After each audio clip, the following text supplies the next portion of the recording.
अगर आप भी किसी इमोशनल पेन से गुजर रहे हो तो ये कहानी आपको समझ आएगी। क्यों? एक राजा था, बहुत ही भक्तिमान था। वो हर रोज भगवान से प्रार्थना करता था, सिर्फ अपने लिए नहीं, अपने पूरे राज्यवासियों के लिए। तो एक दिन भगवान को प्रकट होना ही था और उसके भक्ति को प्रसन्न होकर भगवान प्रकट हो भी गए। तो भगवान ने कहा, मांगो राजा, जो आपकी इच्छा है मैं पूरी कर दूंगा।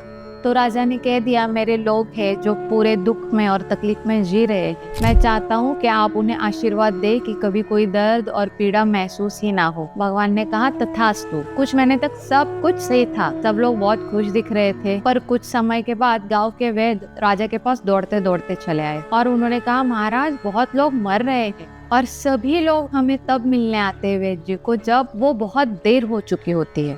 और राजा को हैरान होना ही था और वो हैरान हो गया। फिर राजा ने फिर से भगवान को याद किया और भगवान से पूछा, प्रभु, ये सारा सब कुछ क्यों हो रहा है? और फिर भगवान मुस्कुराए और बोले, राजा, तुमने ही मुझसे कहा था लोगों का दर्द मिटा दो, और मैंने तो वही कर दिया। अब जब बीमारी होती है या कोई भी हादसा होता है तो उन्हें दर्द महसूस ही नहीं होता, और जब दर्द ही नहीं तो उन्हें कैसे पता चलेगा कि उनके अंदर कुछ गलत हो रहा है? तब राजा को अच्छे से समझ आया कि दर्द भी एक वरदान है। यही बात हम सब के लिए भी सच है। जब भी हमें इमोशनल पेन, गुस्सा, फ्रस्ट्रेशन होता है, तब हमें उससे भागना बिल्कुल नहीं है। उसे रेक्टिफाई करो, वो हमें कुछ बताना चाहता है। आस्क योरसेल्फ, ये पेन मुझे क्या सिखाना चाह रहा है? ये इमोशन के पीछे क्या हीलिंग करना जरूरी है? और जब आप ये समझ जाओगे, तभी आपका लाइफ चेंज होके हीलिंग का बेस्ट प्रोसेस शुरू होगा।